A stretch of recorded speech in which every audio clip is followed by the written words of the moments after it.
श्रोते हो नमस्कार. घरकुल या कार्यक्रमात मी वैदेही चौरे आपणा सर्वांचं स्वागत करते. श्रोते हो, पावसाळा सुरू झालाय आणि पावसाळ्यामध्ये अनेक आजार डोकीवर काढतात. पण हे आजार नेमके का होतात, त्यामागची कारणं काय असतात आणि काळजी काय घ्यायची, याविषयी आजच्या कार्यक्रमाच्या माध्यमातून आपण जाणून घेणार आहोत. आज आपण विषय घेतलेला आहे पावसाळ्यातील आजार आणि घ्यावयाची काळजी, आणि या विषयावर आपल्याला मार्गदर्शन करणार आहेत नागपूर महानगरपालिका येथे मुख्य वैद्यकीय अधिकारी म्हणून कार्यरत असलेले डॉक्टर दीपक सेलोकर. नमस्कार डॉक्टर. नमस्कार मॅडम. डॉक्टर, आता पावसाळ्यात अनेक आजार उद्भवतात, तर ते आजार नेमके कुठले असतात, काय सांगाल आमच्या श्रोत्यांना? जसं पावसाळा सुरू होत आहे तर वेगवेगळ्या प्रकारचे आजार डोकेवर काढत असतात. सगळ्यात इम्पॉर्टंट म्हणायचं झालं तर व्हेक्टर बॉर्न डिसीजेस आम्ही म्हणतो, म्हणजे मच्छरांमुळे होणारे आजार.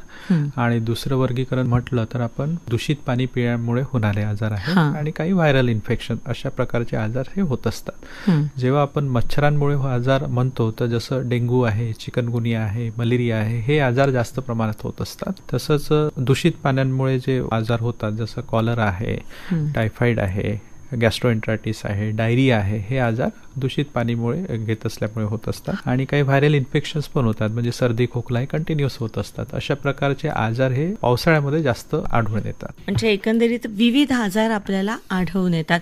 नेमकी कारणं काय असतात त्यामागे? व्हेक्टर बॉर्न डिसीज जेव्हा आपण म्हणतो तर त्याच्यामध्ये मच्छरमुळे होणारे हे आजार आहे. डेंग्यू आहे, चिकनगुनिया आहे, याचा आजार जो होतो तो आपल्याला एडिस मॉस्किटो असतो, तो चावला घेतल्यामुळे आपल्याला तो आजार होत असतो. आणि मलेरिया आहे ते अॅनोफिलिस जो डास आहे तो चावल्यामुळे होत असतो. तर असे डासाची उत्पत्ती काय होते की जेव्हा पाऊस सीझन वाढतं तर ते डासाचे उत्पत्ती स्थान खूप जास्त वाढतात, म्हणजे त्याचं ब्रीडिंग खूप वाढत असतं. ॲट अ टाइम खूप जास्त ब्रीडिंग झाल्यामुळे आणि ते मॉस्किटो इन्फेक्टेड झाल्यामुळे आणि त्याच्यातलं व्हायरस ट्रान्समिशन होतं आणि आपल्याला तो आजार होत असतो.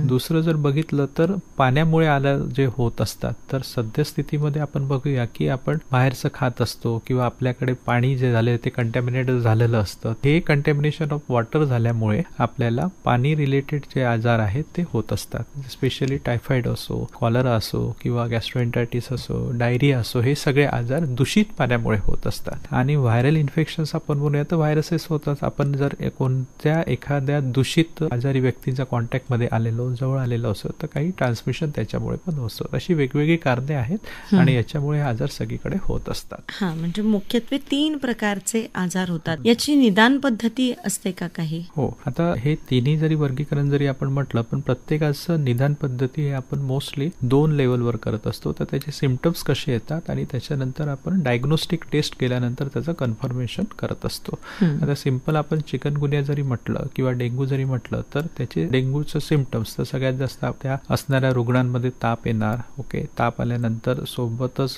डोकेदुखी होणार, मळमळ होणार आणि काही वेळेस रेट्रो ऑर्बिटल पेन आपण म्हणतो, डोळ्यामध्ये खूप जास्त दुखणं सुरू होऊन जातं. काही काही डेंग्यूच्या आजारामध्ये रॅश पण येत असतं, शॉकमध्ये जात असतं. तर असे वेगवेगळे सिम्पटम्स येतात. मग या आजारामध्ये आपण इन्व्हेस्टिगेशन्स करत असतो आणि इन्व्हेस्टिगेशन्समध्ये कन्फर्मेटिव्ह ऑफ डायग्नोसिस जे होतं ते एलायझा टेस्टमुळे होत असतं. एलायझा जर त्याची टेस्ट पॉझिटिव्ह येत असेल तर त्याला आपण डेंग्यू झाला असं म्हणत असतो. चिकनगुनियामध्ये जर सिम्पटम्स बघायचे झाले तर त्याच्यामध्ये पण ताप येणार, पण याच्यात स्पेसिफिकली जॉईंट्स पेन सगळ्यात जास्त होत असतं. म्हणजे आपले जे सांधेदुखी असेल किंवा हातातले जॉईंट्स असतील, सगळीकडे जॉईंट्स हे दुखत असतात आणि शरीर एकदम दुखण्यामुळे त्रस्त होऊन जातं असं आपण म्हणता येईल. त्याच्यात पण आपण एलायझा टेस्ट करतो आणि कन्फर्मेशन ऑफ टेस्ट ही असल्यामुळे त्याच्यानंतर डायग्नोसिस आपण देत असतो. जर हे झालं तुमचं vector born disease related diagnosis. जर आपण कॉलरा म्हणूया किंवा टायफॉइड म्हणूया, कॉलरा काय होतो की त्याच्यामध्ये व्यक्तीला, ज्याला तो आजार झालेला असेल, त्याला पुष्कळ वेळा संडासला जावं लागतं आणि कंटिन्युअस तो गेला असल्यामुळे त्याच्या शरीरातलं पाणीच कमी होऊन जातं आणि शरीरातलं पाणी कमी झाल्यामुळे त्याचे लक्षणं त्याच्याशी रिलेटेड येतात. म्हणजे तो वीक होऊन जाईल, त्याला ऍडमिट करावं लागेल, त्याला व्हेरियस IV फ्लुइड्स आपल्याला लावावं लागतील. तर अशा पद्धतीनं ते होतं. आणि काही काही ठिकाणी त्याचं स्टूल सॅम्पल घेतल्यानंतर त्याचं कन्फर्मेटरी डायग्नोसिस आपण कॉलरा प्रेझेंट असल्यामुळे ते आपण देऊ शकतो.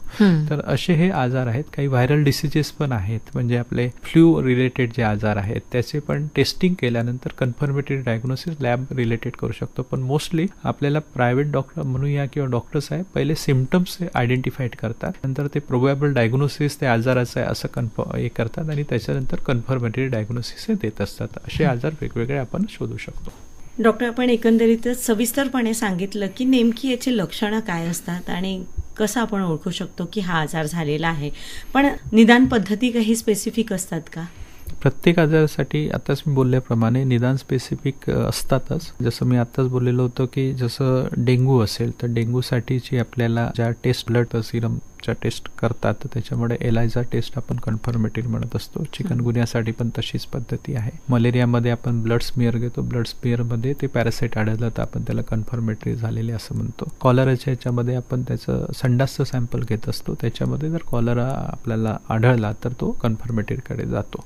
इवन जे व्हायरल फिवर्स आहेत त्याच्यामध्ये पण व्हायरसेस आपल्याला सध्या पॅनल टेस्टिंगमुळे आढळत असतात, तर त्याच्यानुसार पण आपण कन्फर्मेटरी डायग्नोसिस पर्यंत जाऊ शकतो.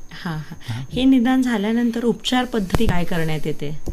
उपचार पद्धती आपण असं बघितलं तर महानगरपालिकेमध्ये सध्या 51 अर्बन प्रायमरी हेल्थ सेंटर्स आहेत आणि टोटल 79 हे आपले अर्बन हेल्थ वेलनेस सेंटर्स आहेत. तर अशा प्रकारचे रुग्ण आढळल्यावर आमची टीम पूर्ण तिथे आहे, ज्याच्यामध्ये डॉक्टर्स आहेत, लॅब टेक्निशियन आहे, GNM आहे, ANM आहे. ॲज अ पेशंट म्हणून तुम्ही तिथं गेलात तर सिम्प्टोमॅटिक ट्रीटमेंट, जर त्याला व्हायरल फिवर असेल तर त्या पद्धतीनं सिम्प्टोमॅटिक ट्रीटमेंट दिल्या जातं. चिकनगुन्याचे सिम्प्टम्स असतील किंवा डेंग्यूचे सिम्प्टम्स असतील तर सिम्प्टोमॅटिक दिल्या जातात आणि त्याची रक्ताची तपासणीसाठी पण सॅम्पल्स काढल्या जातं. आणि रक्ताची तपासणी घेतल्यानंतर सध्या तर सिम्प्टोमॅटिक आम्ही ट्रीटमेंट देऊन देतो, पण जेव्हा कन्फर्मेशन ऑफ डायग्नोसिस येतो त्याच्यानुसार त्याला लागणारे जे अँटीबायोटिक्स लागत असतील किंवा सपोर्टिव्ह ट्रीटमेंट लागत असेल तर त्या पद्धतीनं आम्ही सपोर्टिव्ह ट्रीटमेंट्स महानगरपालिकेतून किंवा मेडिकल कॉलेजमधून आम्ही देत असतो. डॉक्टर, सगळ्यात महत्त्वाचा प्रश्न हा होतो की हे आजार होऊच नाही असं प्रत्येकाला वाटतं आणि मग त्यासाठी आपण काही काळजी घेऊ शकतो का, स्पेशली पावसाळ्यात? हो, पावसाळ्यात बघायचं झालं तर आत्ताच आपण एक तर वॉटरबॉर्न जे डिसीजेस आहेत त्याच्यासाठी सगळ्यात इम्पॉर्टंट आहे स्वतःची काळजी, म्हणजे हँड हायजीन आपण घेणं अपेक्षित आहे.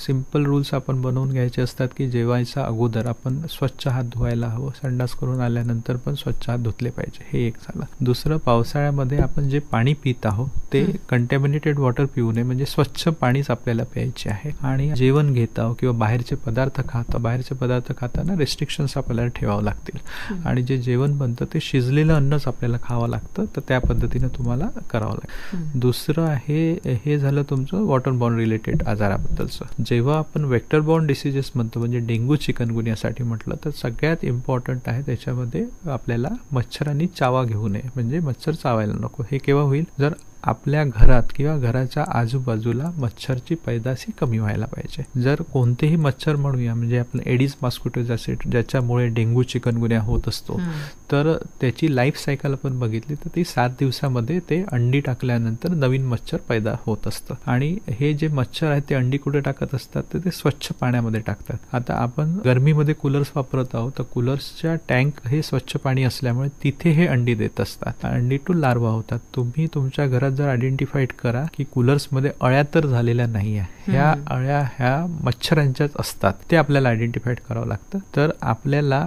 कोरडा दिवस आम्ही पाळायच्या सूचना देतो, म्हणजे आठवड्यातून 1 दिवस आपण कोरडा पाळला तर त्याचा इम्पॅक्ट असा होईल की मच्छराचे लार्वा तिथं तयार होणार नाही आणि मच्छराची पैदास न झाल्यामुळे आपल्याला डेंग्यू चिकनगुन्यामुळे चांगलं बहुत प्रोटेक्शन होतं. हे झालं तुमच्या विदिन हाऊसेस, म्हणजे कूलर्स झाले. तुमच्या घरात कुंड्या असतील, कुंड्याच्या खाली काही पात्र असतील, तिथे पण ब्रीडिंग राहू शकतं. जर तुम्ही ड्रम ठेवलेले असतील, ड्रम मध्ये पाणी साचलेलं असेल तर 8-10 दिवस तुम्ही बघितलं नाही, तिथे पण अळ्या होत असतात. तर हे सगळं बघणं आवश्यक आहे. हे झालं तुमचं वेक्टरबॉर्न डिसीज आहे. याच्या व्यतिरिक्त पण डेंग्यू चिकनगुन्या होऊ नये याच्यासाठी काही पर्सनल प्रोटेक्टिव्ह मेजर्स आहेत. तुम्ही मच्छरदानीचा वापर करू शकता, काही क्रीम्स येतात आणि बाकी इलेक्ट्रिक इक्विपमेंट्स पण आहेत ज्याच्यामुळे मच्छर आपल्यापासून दूर राहू शकतात. अशा प्रकारचे आपण प्रिव्हेन्शन केलं तर त्याचा इम्पॅक्ट हा आजार न होण्यासाठी होईल. म्हणजे एकंदरीतच ही काळजी घेणं महत्वाचं ठरतं.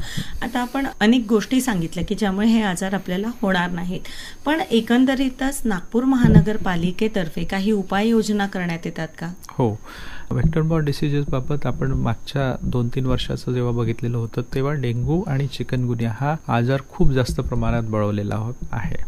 आता यावर्षी आम्ही सुरुवातीपासूनच एक ब्रीडिंग चेकर्स आम्ही अपॉइंट केलेले आहेत. ब्रीडिंग चेकर्स म्हणजे हे आमचे पर्सन्स आहेत. टोटल 100 आम्ही अपॉइंट केले, प्रत्येक झोनला 10 याप्रमाणे. हे प्रत्येकाच्या घरी जातील. आपण घरी गेल्यानंतर तुमच्या घरामध्ये म्हणजे कूलर्समध्ये असो, कुंड्यामध्ये असो, पाणी जिथं साचलेलं असं तिथे मच्छराचं ब्रीडिंग आहे का, म्हणजे मच्छराचं लार्वा आहे का हे बघत आहेत. आता पुष्कळ आम्ही सगळ्यांना नागरिकांना मी आवाहनही करतो की तुमच्याकडे NMCचा असा कोणी एम्प्लॉई येत असेल तर तुम्ही त्याला घरात येऊ द्या, सगळं ब्रीडिंग त्याला चेक करू द्या. कुठेही ब्लिडिंग आढळलेलं असेल तर तो एकतर पाणी खाली करेल किंवा बार्सिलो टॅबलेट्स आहेत ते तेथे टाकतील. त्याच्यामुळे हे लार्वा मरून जातील. एक दुसरं आहे, घराच्या आजूबाजूला जर कुठे पाणी साचत असेल, स्वच्छ पाणी साचत असेल तर त्याच्यावर आपण स्प्रेइंग करत असतो. तर आमचे जे मलेरिया फायलेरिया डिपार्टमेंटचे वर्कर आहेत ॲज पर टाइम टेबलनुसार स्प्रेइंग पण करत असतात. या व्यतिरिक्त पण फॉगिंग पण आपल्याला करता येतं. म्हणजे मच्छर कमी होण्यासाठी, डास पळवण्यासाठी आपण व्हेकल माउंटेड फॉगिंग मशीन्स हे टाइम टेबलनुसार रोज संध्याकाळी होत असतं. आणि दुसरं म्हणजे हँड फॉगिंग मशीन्स पण आम्ही दिलेले आहेत कर्मचाऱ्यांना, की जिथे जास्त मच्छराचं प्रमाण आहे त्या तिथे जाऊन आपल्याला मच्छराला पळवण्यासाठी हँड फॉगिंग मशीनचं आम्ही युटिलायझेशन करत असतो. तर अशा वेगवेगळ्या पद्धतीने आम्ही मलेरियाच्या प्रिव्हेन्शनसाठी, कंट्रोल ऍक्टिव्हिटीसाठी करत आहे. या व्यतिरिक्त जर केसेस कुठे आढळल्या असतील किंवा येत असतील तर तिथे आमची रॅपिड रिस्पॉन्स टीम तिथे जाणार आहे. त्याच्यामध्ये डॉक्टर राहील, नंतर कर्मचारी असतील, आणि जिथे पॉझिटिव्ह केस असेल त्याच्या आजूबाजूला फिवरच्या केसेस आहेत की नाही ते आम्ही शोधू. सोबतच त्या एरियामध्ये सगळीकडे फॉगिंग करून टाकू, स्प्रेइंग करून टाकू, आणि जर कोणी फिवरचे केसेस असेल तर त्याची पण आम्ही टेस्टिंग करून घेऊ, आणि जे आजारी आढळतील त्यांना ट्रीटमेंट खाली आणू. अशा पद्धतीनं पूर्ण प्लॅन आम्ही केलेला आहे आणि ती ऍक्टिव्हिटी आमच्यातर्फे सुरू झालेली आहे. डॉक्टर, या सर्व गोष्टींमध्ये आता या आजारांचं प्रमाण एकंदरीत किती दिसून येत आहे? आपण जानेवारीपर्यंत पासूनचे जर रिपोर्ट्स बघितले मॅडम, तर ज्या सस्पेक्टेड केसेस आहेत, म्हणजे डेंग्यूसाठी सस्पेक्टेड केसेस 91 आलेले आहेत. त्याच्यापैकी फक्त 5 केसेस आतापर्यंत कन्फर्म झाल्या ज्या एलायझा मार्फत आहे. चिकनगुनियाच्या बाबतीत झालं तर जवळजवळ 40 ते 45 आम्ही सस्पेक्टेड शोधलेले आहेत. त्याच्यापैकी 4 केसेस आतापर्यंत पॉझिटिव्ह आले. ते जानेवारीपर्यंतचं फिगर आहे. मलेरियाची सध्या तरी एक तरी केस आम्हाला आढळलेली नाही आहे. आणि पाणीशी रिलेटेड आजार जसं म्हणलं तर कॉलराची सध्या केस आढळलेली नाही, पण टायफॉइड किंवा डायरिया याचे तुरळक प्रमाणातले केसेस आपल्याला आढळतात. आणि व्हायरल इन्फेक्शन तर होतच असतं, तर त्या केसेस राहतातच. म्हणजे एकंदरीत थोड्या बहुत प्रमाणात या केसेस आपल्याला दिसून येत आहेत असं म्हणावं लागेल. डॉक्टर, सरते शेवटी आमच्या सर्व श्रोत्यांना आपण काय मार्गदर्शन कराल? याच्यात मी सांगायचं एक राहून गेलेलं आहे की सध्या आमचा स्टॉप डायरिया कॅम्पेन पण सुरू आहे, जो पाण्याशी रिलेटेड आजार आहे. तर 5 वर्षाखालील जे बालकं आहेत त्यांच्यासाठी आम्ही ORS आणि झिंक, ORS पावडर आणि झिंक टॅबलेट्स हे आमच्या कर्मचाऱ्यांमार्फत प्रत्येक घरी जिथे बच्चू 5 वर्षापर्यंत आहे त्यांना आम्ही देत आहोत. दुसरं इम्पॉर्टंट आहे की आपल्याला वेक्टर बॉर्न डिसीजेस किंवा पाण्याशी रिलेटेड आजार होऊ नये याच्यासाठी, किंवा व्हायरल होऊ नये याच्यासाठी पहिलं आहे की तुम्ही आपल्या घरी मॉस्किटो ब्रीडिंग आहे का, त्याचे लार्वा आहे का ते आयडेंटिफाईड करा. तर तुम्ही वेळ काढा. ओके, कारण तुम्हाला फक्त 2 ते 3 मिनिटच लागेल घरामध्ये ब्रीडिंग आहे की नाही बघायला, आणि ते जर तुम्ही नष्ट केलं तर तुम्हाला आजार होण्याचे चान्सेस, हा वेक्टर बॉर्न आजार होण्याचे चान्सेस कमी होऊन जातात. दुसरं, वॉटर बॉर्न रिलेटेड आजार हे न होण्यासाठी आपण स्वच्छ पाणी पिलं पाहिजे, हँड हायजीन आपल्या मेंटेन ठेवल्या पाहिजे, आणि शिजलेलं अन्न, बाहेरचं अन्न थोडंसं कमी खायला हवं हे बघायचं आहे. आणि रेस्पिरेटरी रिलेटेड जर आजार म्हटलं तर त्याच्यासाठी जर तुम्हाला होत असेल तर मास्क जर वापरला, जर तुमच्या घरी रुग्ण असेल आणि तुम्ही मास्क वापरला तर त्याच्यामुळे पण पुष्कळ सारं प्रोटेक्शन होऊ शकतं. तर अशा प्रकारचं माझं सगळ्या नागरिकांना आव्हान आहे की महानगरपालिका तर या पद्धती वापरतच आहे, पण तुम्ही पण स्वतःपासून ह्या सुरुवात करा, जेणेकरून हे आजार आपल्याला प्रिव्हेंट करता येईल. डॉक्टर दीपक सेलोकर, आपण इथे आलात आणि पावसाळ्यातील आजार आणि घ्यावयाची काळजी या विषयावर आमच्या सर्व श्रोत्यांना मार्गदर्शन केलं. आकाशवाणीतर्फे मी आपले आभारी आहे. धन्यवाद. धन्यवाद. नमस्कार. नमस्कार. श्रोते हो, पावसाळ्यातील आजार आणि घ्यावयाची काळजी या विषयावर नागपूर महानगरपालिका येथे कार्यरत असलेले मुख्य वैद्यकीय अधिकारी डॉक्टर दीपक सेलोकर यांची वैदेही चौरे यांनी घेतलेली मुलाखत आपण ऐकली आजच्या घरकुल या कार्यक्रमात. पुन्हा भेटूया पुढील कार्यक्रमात. तोपर्यंत नमस्कार. या कार्यक्रमाच्या सादरकर्त्या होत्या संगीता अरसपुरे. ही आकाशवाणी नागपूर केंद्राची निर्मिती होती.